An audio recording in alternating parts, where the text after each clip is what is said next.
Saludos queridos colegas, hoy vamos a hablar sobre los trastornos del neurodesarrollo. Estos trastornos nos van a hacer entender cómo piensa, actúan y sienten cada uno de nuestros niños. Y comencemos con estas dos frases anónimas. El cerebro no está roto, simplemente procesa la información de manera diferente. Cada mente es un mapa único. El espectro no es una línea de menos o más, es un mapa infinito de diferencias. Y es allí cuando podremos comprender, analizar y hasta amar cada una de las realidades de nuestros niños. Asimismo, cuando hablamos de los trastornos del neurodesarrollo, tenemos que tener en cuenta que posee unas bases neurológicas que pueden afectar la adquisición de las formas de cómo expresarse, conocer. Es decir, nuestros niños, niñas y adolescentes que son diagnosticados con esta realidad carecen la forma, no tienen las mismas cualidades para comprender y analizar las realidades. Es por ello que debemos tener por un momento bases conductuales, educativas, para que así podamos trabajar en la función del conocimiento de estos niños. Por ende, de modo que los niños afectados requieran un apoyo educativo particular. Actualmente en nuestras realidades sabemos que no se sacan de las áreas, sino que se les lleva a incluir o se incluyen dentro de las aulas normales. Pero asimismo debemos tener en cuenta que debemos tener un aporte o una cercanía más hacia estos niños, ya que estos trastornos de neurodesarrollo consisten en alteraciones en la atención, la memoria, la percepción, el lenguaje, la resolución de problemas o la interacción social. Son los momentos o las formas donde ellos les cuesta. Asimismo, hay unas causas primarias de los trastornos del neurodesarrollo. Tenemos las causas congénitas, que son las mutaciones genéticas y trastornos metabólicos. Tenemos las causas prenatales, que son las infecciones maternas o las deficiencias nutricionales. Tenemos causas perinatales, generalmente se ocasionan por complicaciones durante el parto. De igual forma, causas postnatales, que es la exposición a tóxicos ambientales justo después del parto. Todo esto va a ser una causa para que se generen los trastornos del neurodesarrollo. Ahora bien, en estos tipos de trastornos tenemos el TEA o el trastorno del espectro autista. Es una condición del desarrollo que es compleja, que implica dificultades persistentes en la comunicación social, intereses restringidos y comportamientos repetitivos. Este trastorno llamado TEA o trastorno de espectro autista siempre va a tener una disyuntiva en retener, es decir, la persona no puede en un primer momento tener un diálogo o una forma de integración social en su entorno. Asimismo tenemos los trastornos de comunicación por medio del lenguaje, el habla y la comunicación social. En el trastorno del lenguaje tenemos el desarrollo del lenguaje TDL, conocido anteriormente como trastornos específicos del lenguaje, que se manifiesta con vocabularios limitados, frases cortas y estructuras gramaticales simplificadas. Asimismo, la afasia, que es la pérdida o deterioro adquirido del lenguaje a causa de una lesión cerebral o accidente cerebrovascular. En los trastornos del habla tenemos el trastorno fonológico, la dislalia, dificultad persistente en la pronunciación de los foemas que interfiere con la inteligibilidad de lo que se dice, la tartamudez, asimismo, alteraciones de la fluidez y estructuración temporal del habla, la disartria o disglosia, dificultades motoras, es decir, el músculo del habla o anatómicas, malformaciones en el paladar, labios, que afectan la vocalización. Y en esta comunicación social son dificultades para utilizar el lenguaje verbal, no verbal, en contexto social. Se manifiesta como problemas para seguir las reglas de la conversación, adaptar el lenguaje al interlocutor o comprender el doble sentido y de las bromas. Cuando hablamos de trastorno de déficit de atención, en sus siglas TDAH, hablamos o se define por la presencia continua de tres rasgos principales, aunque no todos se presentan con la misma intensidad en cada una de las personas. Ella es la inatención, que es la dificultad para concentrarse en cada uno de sus trabajos. La hiperactividad es una sensación constante de continuo movimiento motor o mental. Cuando hablamos de la impulsividad, es dificultad para frenar cada una de sus respuestas inmediatas. ¿Cómo lo abordamos? Con estrategias psicoeducativas y conductuales, apoyo emocional y tratamiento médico en muchos casos. Tips que debemos de poner en práctica con niños con TDAH. Las instrucciones deben ser claras y concisas. Cuando se le dé instrucciones, pide que repita la información ya dada.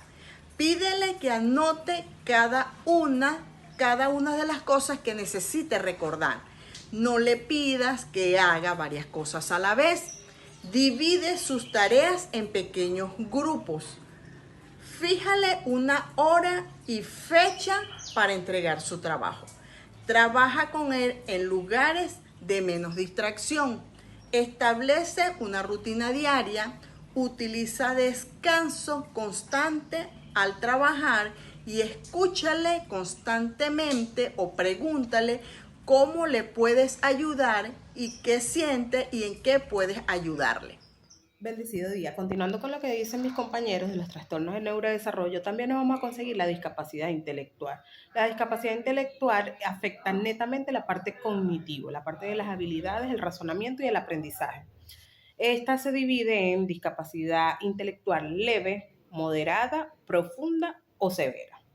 Esto va a depender de los test que se hagan del coeficiente intelectual, que van por debajo de la media.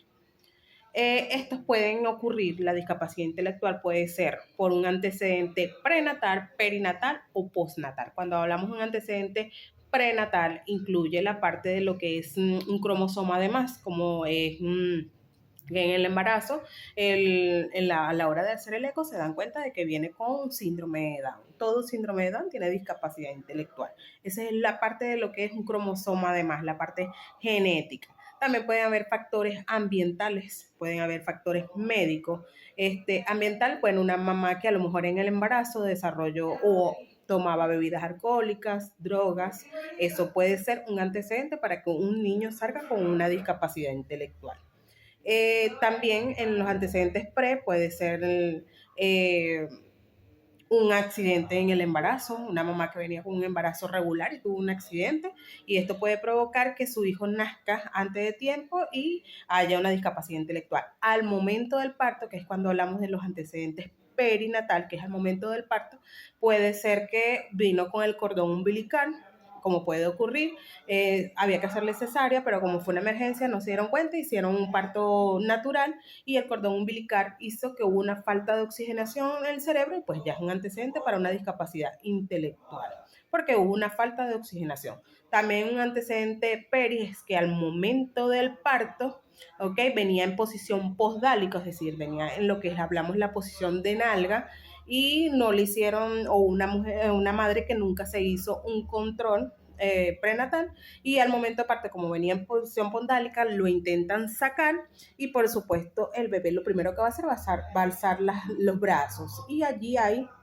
una falta también de oxigenación. Un antecedente postnatal puede ser una meningitis, puede causar una discapacidad intelectual.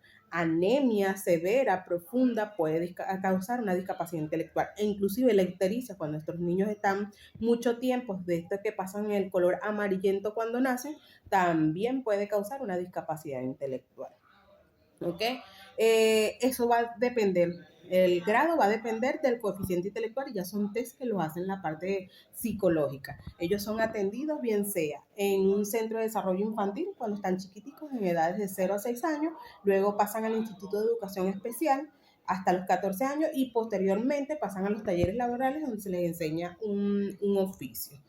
Toda condición de discapacidad o cualquier trastorno del neurodesarrollo es educable. Es decir, que se educa. Actualmente, la discapacidad intelectual puede ser atendido en las escuelas regulares siempre y cuando sean casos leves. Lo que es moderado, severo y profundo van ya a las escuelas especiales. Por supuesto, haciendo las adaptaciones curriculares en las escuelas regulares. Es importante destacar que todos estos trastornos del neurodesarrollo pueden venir asociados, es decir, un chico con autismo puede estar asociado a discapacidad intelectual. Un chico que tenga discapacidad intelectual puede estar asociado a un TDAH, porque pueden tener dos o más condiciones. La discapacidad intelectual es una condición, por lo tanto no es una enfermedad y no se cura. Simplemente le hacemos abordajes para que ellos puedan desenvolverse de la mejor manera durante toda su vida, bien sea en etapa preescolar o en la adultez. Otro de los trastornos del neurodesarrollo y quizás los más comunes que vamos a encontrar en nuestros espacios de aprendizaje son los trastornos específicos del aprendizaje. Estos deben ser tratados por lo que es las aulas integradas, ya que es específicamente en la parte académica, bien sea cálculo, escritura o lectura. Por eso es que se dividen en dislexia, discalculia y disgrafía. ¿Okay? La dislexia es la parte del lenguaje expresivo, la discalculia la parte lógico-matemática y la disgrafía es la parte de la escritura. Muchos chicos que en escribiendo omiten, aglutinan o simplemente intercambian la D por la B, entonces eso es una disgrafía. Debe ser trabajado, si lo trabajamos a tiempo, podemos conseguir que aunque eso no tiene cura, ya ellos superen con las edades lo que es estos aprendizajes y pues salgan mientras los abordemos más temprano, mucho mejor es. Actualmente tenemos un déficit de las aulas integradas, entonces allí es donde vienen los inconvenientes porque llegan a sexto grado, un séptimo grado que todavía no leen, no escriben, no pronuncian bien palabras y ya allí cuando pasan ciertas edades que ya no son edades escolares, podemos decir que es una discapacidad intelectual. Pero es importante recalcar que nosotros no diagnosticamos, simplemente vamos viendo las etapas del desarrollo y vamos viendo estos hitos del aprendizaje y vamos diciendo, bueno, pero es que tiene esto, recordando que también el autismo no es lineal, es decir, que el que se parezca a uno no se parece al otro, porque hay unos que son hipersensibles, otros son hiposensibles, igual que en los trastornos de déficit de atención e hiperactividad, ya que pueden estar asociados. En la discapacidad intelectual, como les dije, pueden ser leve, moderada, profunda o severa, igual que los trastornos específicos del aprendizaje. Sin embargo, como les dije, nosotros no diagnosticamos y al no diagnosticar nosotros simplemente vamos observando en nuestros espacios, mira, esto no lo está haciendo, no está haciendo esto, está teniendo esta conducta y en la persona especializada, que en este caso quien da el diagnóstico es el psicólogo, es el que debe dar el diagnóstico para nosotros saber cómo los vamos a abordar en los espacios, porque no es lo mismo tener una discapacidad intelectual leve a tener una discapacidad moderada o profunda, o que un autista que sea un trastorno nivel 1, ¿ok? A un nivel 3, porque todos se trabajan diferente. Para eso es que están estos diagnósticos. Mientras más temprano tengamos el diagnóstico, el abordaje va a ser más puntual, más preciso, para que ellos el día de mañana logren ser independientes, que es lo que siempre se busca en lo que es estos chicos del trastorno de neurodesarrollo, así mismo como los del comportamiento social, que ya les voy a hablar más adelante. La lámina enviada anteriormente podemos ver que también existe, aparte de lo que ya mis compañeros han conversado sobre los trastornos del neurodesarrollo, también existen los trastornos del comportamiento y las emociones. Cabe destacar que todos estos trastornos, bien sean los del neurodesarrollo y los de los comportamientos y emociones, los vamos a conseguir en el DSM-5, que en sus siglas en inglés habla sobre el Manual del Diagnóstico de los Trastornos Mentales. Actualmente hay más de 400 trastornos incluidos allí y que fueron aumentando un 25% a partir de pandemia para acá. Este tipo de trastorno de emociones y conductas se puede presentar en cualquier momento, en las etapas de la niñez, la adolescencia e inclusive en adultos. De hecho, hay unos que se presentan más en adultos que en niños. Por lo menos tenemos el trastorno negativista desafiante, TND en sus siglas. Este trastorno lo vamos a conseguir muy frecuentemente en nuestras aulas de clase. Aunque es un trastorno que tiene que ser enfocado y que debe ser tratado a nivel cognitivo, ¿okay? Y conductual con un psicólogo, también podemos ver esas, digamos, características que se presentan y poderlas abordar en nuestras aulas. Por lo menos estos niños que se encuentran irritables, si les dices A, ellos dicen B. ¿Qué debemos hacer con ellos? Primero, ver que la situación sea repetitiva, porque a veces puede ser más bien un patrón que traen de la casa o un temperamento hereditario. Más sin embargo, si se repite muy frecuente, pues entonces allí ya el abordaje debe ser psicológico, en un mínimo de 6 meses que lo veamos observado. Tenemos la depresión infantil, que es un trastorno que afecta a los niños y a los adolescentes y también a los adultos, presentando a menudo características como irritabilidad extrema, enojo, impotencia, rabia.